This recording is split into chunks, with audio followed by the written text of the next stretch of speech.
Praise the lord. ప్రభువైన యేసు నామములో అందరికీ వందనములు. యేసయ్య మాటను ఈ కార్యక్రమానికి ప్రేమతో నేను మిమ్మల్ని ఆహ్వానిస్తున్నాను. ఈ దినము మార్కు సువార్త 7వ అధ్యాయము 24వ వచనం నుండి 30వ వచనం వరకు ధ్యానించుకుందాం. ఆయన అక్కడ నుండి లేచి తూరు సీదోనుల ప్రాంతములకు వెళ్ళి ఒక ఇంట ప్రవేశించి ఆ సంగతి ఎవనికిని తెలియకుండవలెనని కోరెను, గాని ఆయన మరుగై ఉండలేకపోయెను. అపవిత్రాత్మ పట్టిన చిన్న కుమార్తె గల ఒక స్త్రీ ఆయనను గూర్చి విని వెంటనే వచ్చి ఆయన పాదముల మీద పడెను. ఆ స్త్రీ సురోఫెనికియా వంశమందు పుట్టిన గ్రీసు దేశస్థురాలు. ఆమె తన కుమార్తెలలో నుండి ఆ దెయ్యమును వెళ్ళగొట్టమని ఆయనను వేడుకొనెను. ఆయన ఆమెను చూచి, పిల్లలు మొదట తృప్తి పొందవలెను, పిల్లల రొట్టె తీసుకొని కుక్క పిల్లలకు వేయుట యుక్తము కాదనెను.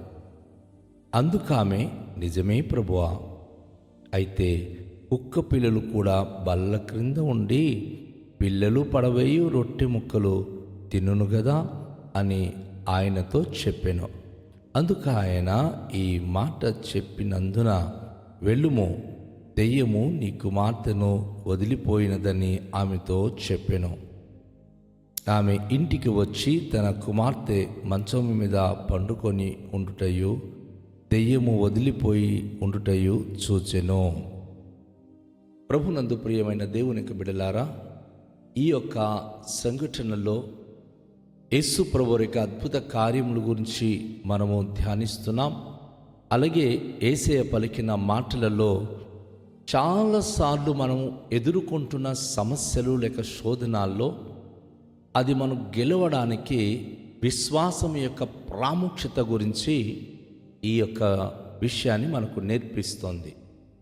ఆయన తూరు సీదోను ప్రాంతానికి వచ్చినప్పుడు అక్కడ జరిగిన సంఘటన, అది అన్య జనాంగముల నివాస స్థలము. ఆ ప్రాంతమంతా యూదుల కంటే అన్య జనాంగము అనేక మంది ఉన్నారు. వారు ప్రభును ఎరిగిన వారు కారు, ప్రభును గురించి తెలుసుకున్నవారు కారు.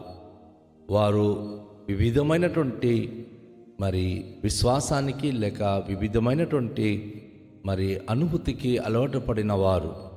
ఆ ప్రాంతానికి యేసు ప్రభువు వచ్చినప్పుడు తను తన మనసులో ఆలోచించి, ఎక్కడైతే నశించిపోతున్న దైవిక ప్రజలు ఇశ్రాయేలులు ఉన్నారో వారిని వెతకడానికి వచ్చి ఆయన తన పని చేస్తున్నట్లుగా ఆయన ముందుకు సాగిపోతూ ఉన్నాడు. అయితే ప్రవచన వాక్యంలో ఉన్న ప్రతి మాటలు నిరర్ధకము కాదు. ప్రవక్త యెషయా ద్వారా ప్రభు చెప్పాడు ఏంటంటే, అంత్యకాలమందు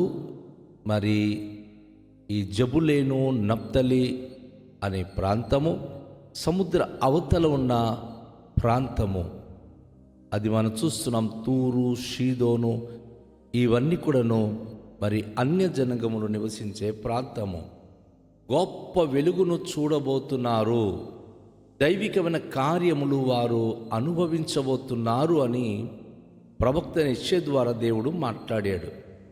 ఆ మాట ప్రకారంగా యేసు ప్రభువు ప్రాంతానికి వచ్చినప్పుడు తను మరుగుగై ఉండాలని ఆశపడుతున్నాడు. తన గురించి ఎవరికి చెప్పకూడదు అని ఆజ్ఞాపించినప్పటికీ ఈ స్త్రీ మనం చూస్తున్నప్పుడు హృదయము నిండుగా విశ్వాసం కలిగి ఉంది. తన భర్త తనతో పాటు వెళ్ళలేదు. తన భర్త ఏమై ఉన్నదో కుటుంబ విషయంలో మనకు స్పష్టంగా తెలియదు, కానీ తను నడుము బిగించి ఆమె గ్రీసు దేశం నుండి, గ్రీసు దేశస్థురాలైన ఆమె సురోఫెనికియా వంశమందు పుట్టినటువంటి ఆ స్త్రీ ధైర్యము తెచ్చుకొని నేను యేసయ్య దగ్గరికి వెళతానని తన మనసులో నిర్ణయించుకుంది. ప్రభువైన యేసుక్రీస్తు దగ్గరికి వెళ్ళుట ద్వారా ఖచ్చితంగా ఆయనైతేనే నా కుటుంబంలో గొప్ప కార్యములు చేస్తాడు. ఎందుకంటే తన ఇంట తన కుమార్తె దెయ్యము పట్టి ఆమె పీడించబడుతుంది. సాధారణంగా దెయ్యము పట్టిన వ్యక్తులు అరుపు అరుస్తారు, పరుగులెత్తుతారు, విభిన్నమైనటువంటి అల్లరి చేష్టాలు చేస్తారు. దెయ్యం పట్టిన వ్యక్తి కుదురుగా ఒక చోట వారు ఉండలేరు. అందుకే చాలామంది దెయ్యం పట్టిన వ్యక్తికి లోపల పెట్టి తాళాలేసి వచ్చేస్తూ ఉంటారు. వారిని బంధించడానికి మరి వేరే అవకాశం లేక వారి ఇంటి లోపల పెట్టి తాళాలు వేస్తూ ఉంటారు. బహుశా ఈ స్త్రీ కూడా తన ఇంట ఆ కుమార్తెను పెట్టి తాళాలు వేసుకొని ఆమె యేసే దగ్గరికి వచ్చింది. ఎంతమంది భూత వైద్యులు చూసినా తనకు ఎవరేం చేయలేకపోతున్నారు. ఎన్ని ప్రయోగాలు చేసినా వారి వలన ఏమీ జరగడము లేదు. ఈరోజు ప్రియ నా సహోదరి, నా ప్రియ సహోదరుడా, ఇంట్లో అల్లుకొలలుగా ఉందా? కుటుంబం అంతా అశాంతిగా ఉన్నారా? భార్యాభర్త మధ్య భయంకర సమస్యలు, వివాదములు నడుస్తున్నాయా? ఒకే ఒక మార్గం, యేసయ్య మార్గంలో నడిచి వచ్చి యేసే ఉన్న చోటకి మీరు వచ్చి తనను ప్రార్థించగలిగితే ఆయన ద్వారా మాత్రమే మనకు పూర్ణ స్వస్థత, ఆరోగ్యము కలుగుతుంది. ఈ స్త్రీ అది గమనించి తను బయలుదేరి యేసయ్య పాదాల దగ్గరికి వెళ్ళి, నేను ఏ విధము చేత నేను నా కుమార్తెను నేను బాగు చేసుకుంటాను అని చెప్పి ప్రభు దగ్గరికి వచ్చింది. ఇక్కడ మనం చాలా గమనిస్తున్నాం. మరి యేసు ప్రభువారు ఆమె తన దగ్గరికి వచ్చి తన అవస్థను చెప్తున్నప్పుడు, తన కుమార్తెను స్వస్థపరచమని ఆమె ప్రాధేయపడినప్పుడు యేసే అంటున్నాడు, పిల్లలు మొదట తృప్తి పొందవలెను, పిల్లల రొట్టె తీసుకొని కుక్క పిల్లలకు వేయట యుక్తము కాదు. నశించిపోతున్న ఇజ్రాయెల్ జనాంగం రక్షించబడాలి, వారికే నేను ప్రత్యేకంగా రక్షిస్తే వారు వెళ్ళి సకల జనాంగానికి రక్షించాలని తన ఆలోచన. కనుక నశించిపోతున్న ఇజ్రాయెల్ జనాంగానికి నేను మరి స్వస్థపరచడానికి, బాగు చేయడానికి వచ్చాను అని చెప్పి ఆయన రొట్టె క్రింద దానిని మార్చి పిల్లలు తినే రొట్టె కుక్కలకు వేయకూడదమ్మా అని చెప్పి తెలియచేశాడు. అయితే గమనించండి, కొన్నిసార్లు ప్రభు కొంతమంది విశ్వాసాన్ని పరీక్షించడానికి ఇటువంటి పదజాలాలు వాడినప్పుడు నిజమైన విశ్వాసం కలిగిన వ్యక్తులైతే, దేవుని యొక్క దీవెన కోరుకుంటున్న వ్యక్తులైతే అపార్థం చేసుకోరు, కానీ అర్థం చేసుకుంటారు. కానీ నేటి సమాజంలో వివేకవంతులు తయారయ్యారు, తెలివైన వాళ్ళు తయారయ్యారు.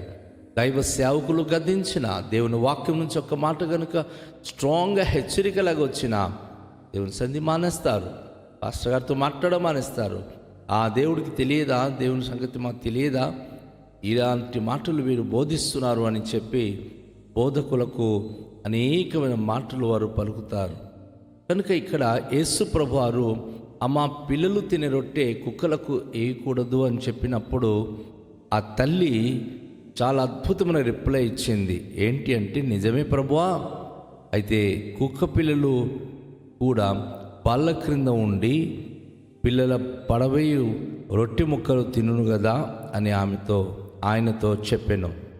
ఆ స్త్రీ ఒక అద్భుతమైన విశ్వాసపు వాక్యం ఇక్కడ పలుకుతుంది. ఏంటంటే, అవును నిజమే ప్రభువా, రొట్టె ముక్కలు పిల్లలు తినే రొట్టె ముక్కలు కుక్కలకి వేయకూడదు, కానీ ఆ యజమానుని యొక్క కుక్కలు బల్ల క్రిందనే ఉంటుంది.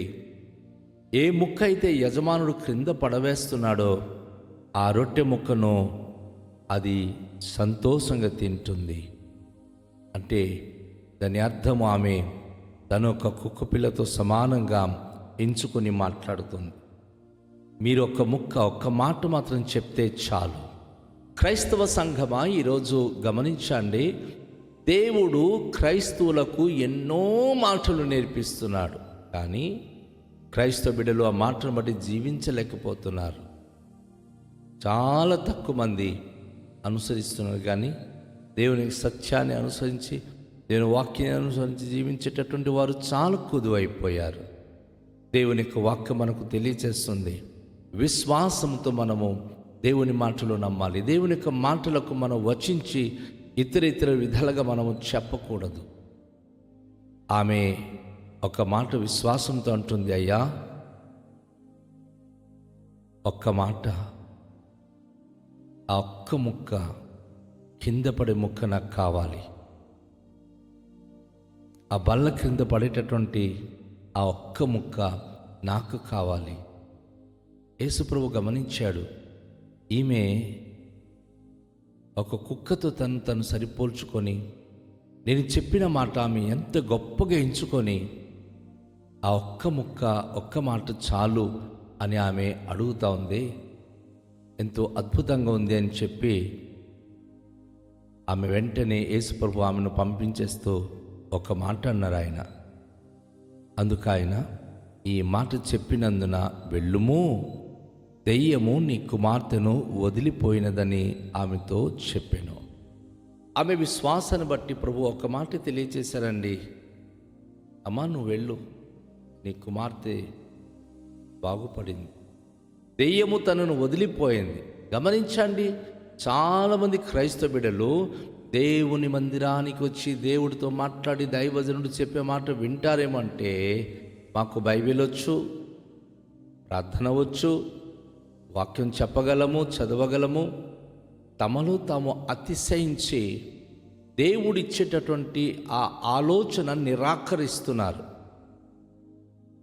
ఈ గ్రీసు దేశస్థురాలైన ఈ స్త్రీ దేవుని ఒక్క మాట కోసం తను ఎంతో దూరం నుంచి నడిచి వచ్చి యేసుప్రభు దగ్గర ప్రాధేయపడింది.